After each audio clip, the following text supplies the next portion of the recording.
5只老鹅现场拍卖价为66500元，同样是家禽，为什么狮头鹅能卖这么贵？2022年11月，汕头曾举行最大狮头鹅评选活动，36只狮头鹅参加评比，最终5只老鹅现场拍卖价为66500元，同样是家禽，为什么狮头鹅能卖得这么贵？在本次大赛中，最贵的鹅头拍卖到14800元。在平常，狮头鹅的头也能卖到2600元左右，跟鸡头比起来，狮头鹅的头简直不要太值钱。狮头鹅多分布于登海、潮安、汕头，是我国最大型的鹅种，也是世界上的大型鹅之一，最大能长到30斤以上，而普通的大白鹅的体重才16到24斤。狮头鹅的头部长有一个肉瘤，形似狮头，故而得名狮头鹅。随着年龄越大，肉瘤也会越大，而整只鹅身上最精华的食材就是头上的肉瘤，所以越老的鹅价格越高。这种鹅羽毛呈灰褐色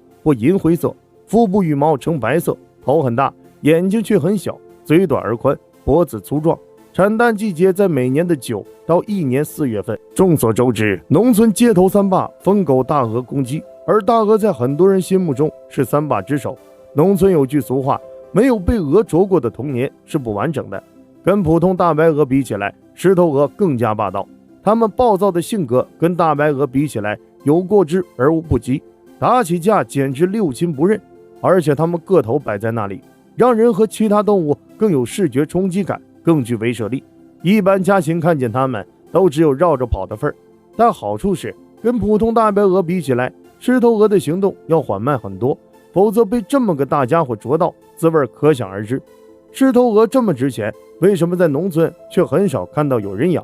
首先就是因为狮头鹅暴躁的性格和强悍的体格，养它们的人大概需要很大的胆量，胆子小的轻易不敢养。其次，狮头鹅是产蛋困难户，它们的繁殖能力十分低下，像鸭子一年能产270多个蛋，普通大白鹅一年能产70多个蛋，但是狮头鹅一年才产30个蛋左右，而且产了4、5年之后，狮头鹅就产不动了。如此低下的繁殖能力，对养殖户来说可不是什么好事。再这么少，让养殖户上哪里养去？所以养狮头鹅的农户自然就少。狮头鹅的繁殖能力差，数量少，鹅苗自然也就贵。普通鹅的鹅苗售价20、30元一只，而狮头鹅的鹅苗70、80元一只。可见，想要养狮头鹅，必须得要投入足够多的资金。